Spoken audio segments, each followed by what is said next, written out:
Lần này, Tiêu Chiến và Dương Tử thực sự đã không phụ lòng mong đợi.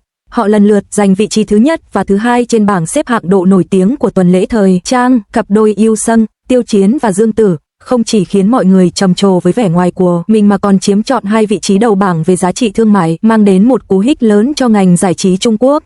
Tiêu Chiến và Dương Tử dẫn đầu bảng xếp hạng tuần lễ thời trang, với doanh số bán hàng của Gucci tại Trung Quốc tăng vọt 47% nhờ sự hiện diện của Tiêu Chiến.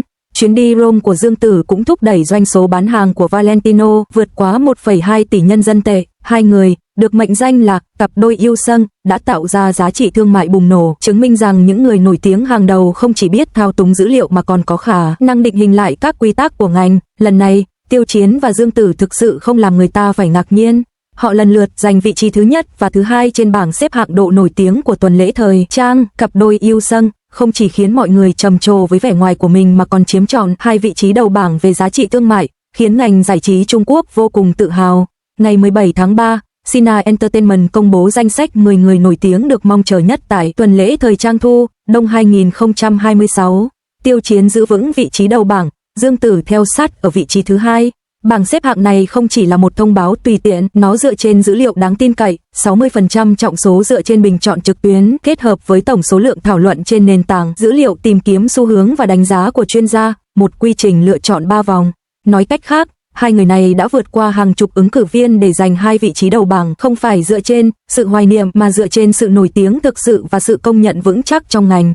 Hãy cùng xem xét phía Tiêu Chiến trước, số liệu ấn tượng đến mức nào. Onclusive, một công ty PR, đã công bố bảng xếp hạng của mình và tên của Tiêu Chiến ngay lập tức đứng đầu bảng xếp hạng độ nổi tiếng của người nổi tiếng tại tuần lễ thời trang Milan, gấp hơn 2 lần so với thương hiệu đứng thứ hai. Todd và Gucci chiếm hai vị trí đầu bảng về độ nổi tiếng thương hiệu, cùng nhau thu hút 30% lượng truy cập, để lại 153 thương hiệu còn lại phải chia nhau phần nhỏ. Vậy việc dẫn đầu rõ ràng có ý nghĩa gì? Đây chính là câu trả lời, nhưng điều thực sự đáng để thảo luận không phải là những con số này, mà chính là bộ quy tắc ngành được viết lại hoàn toàn đằng sau chúng.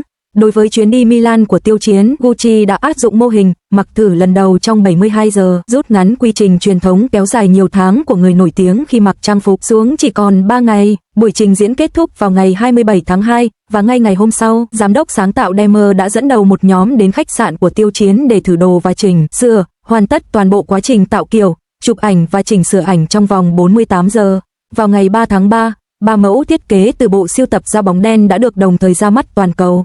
Cách tiếp cận này đã bỏ qua các bước trung gian như lên lịch đăng bài trên tạp chí và quảng bá trước khi ra mắt tại khu vực, tạo ra con đường truyền thông ngắn nhất có thể, ra mắt trên sàn catwalk màn trình diễn của đại sứ thương hiệu quảng bá toàn cầu.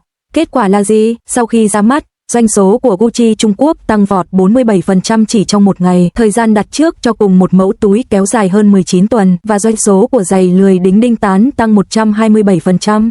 Trên mạng xã hội, riêng Tiêu Chiến đã đóng góp 96% lượng truy cập toàn cầu của thương hiệu trong tuần đó, với các chủ đề liên quan thu hút hơn 1,5 tỷ lượt xem.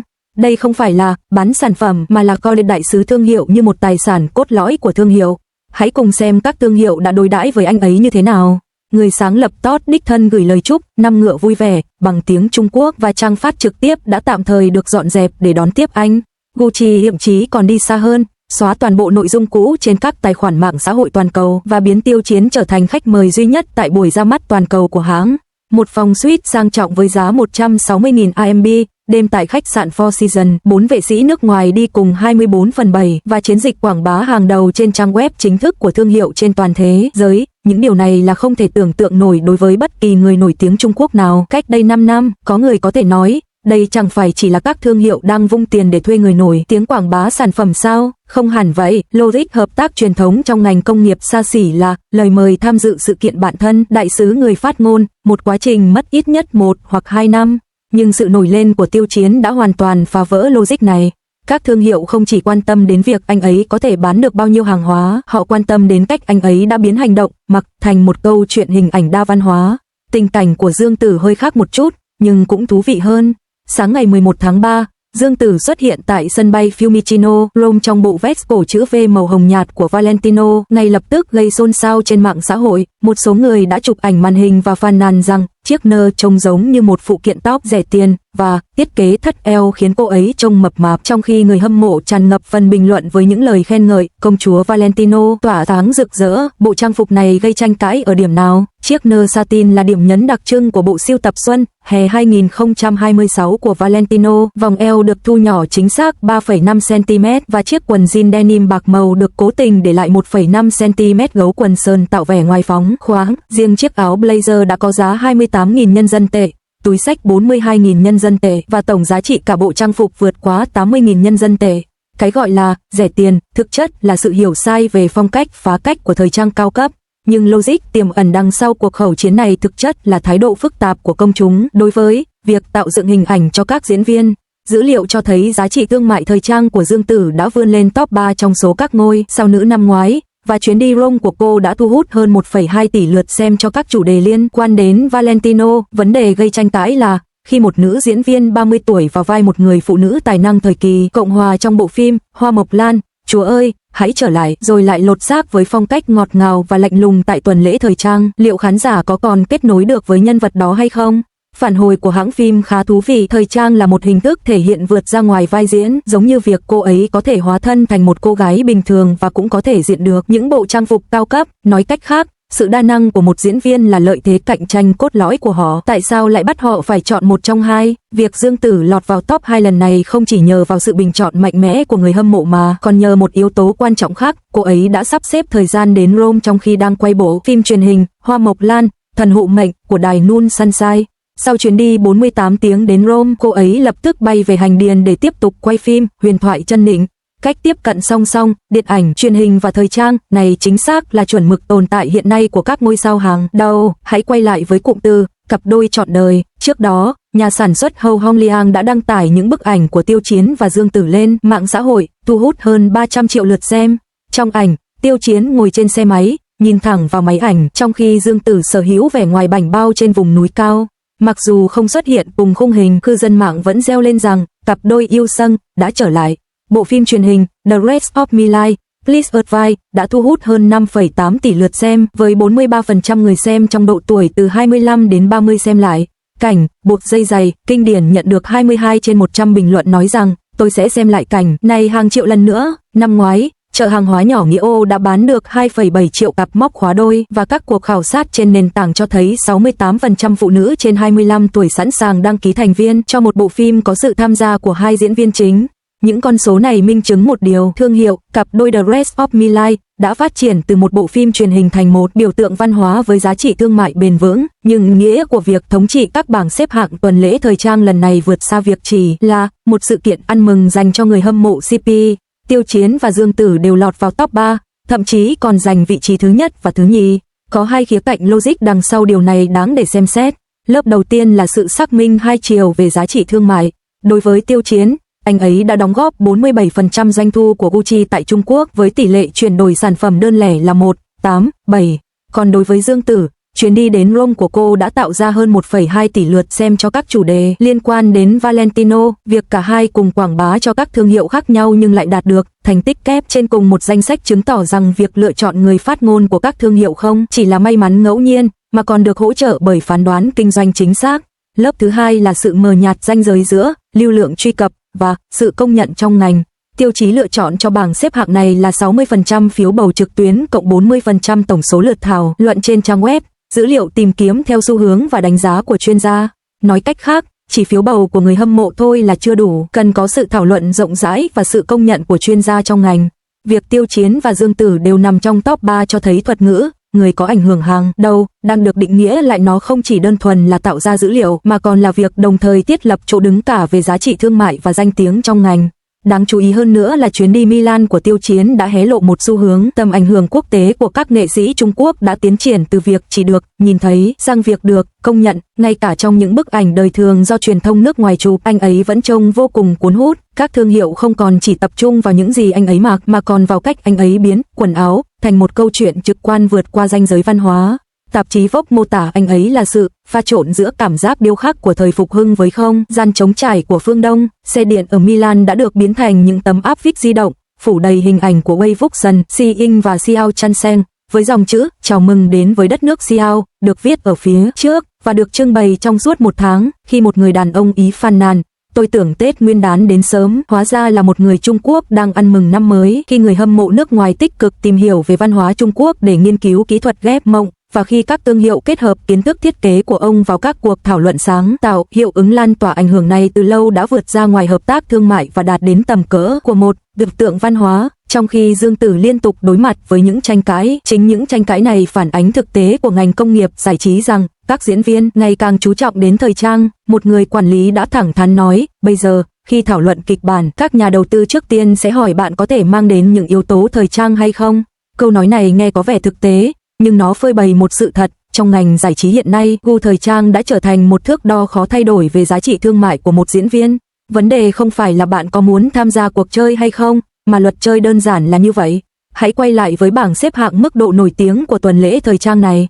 Cuộc bình chọn nam, nữ nghệ sĩ nổi tiếng nhất tuần lễ thời trang đã kết thúc lúc 11 giờ sáng ngày 20 tháng 3. Top 3 nghệ sĩ thu hút nhất dựa trên đánh giá toàn diện đã được công bố lúc 4 giờ chiều. Kết quả cuối cùng vẫn chưa được công bố, nhưng việc Tiêu Chiến và Dương Tử lần lượt giành vị trí thứ nhất và thứ nhì đã nói lên rất nhiều điều. Một số người cho rằng tất cả chỉ dựa vào phiếu bầu của người hâm mộ và không có giá trị thực sự. Nhưng vấn đề là, trong thời đại ngày nay khi lưu lượng truy cập đồng nghĩa với giá trị thương mại, khả năng bỏ phiếu tự nó đã là một kỹ năng. Doanh số 2,7 triệu cặp móc khóa CP không tự nhiên mà có, và việc 68% phụ nữ sẵn sàng đăng ký theo dõi một chương trình có sự xuất hiện của cặp đôi này không phải là điều có thể thuyết phục mọi người chỉ bằng sự hoài niệm.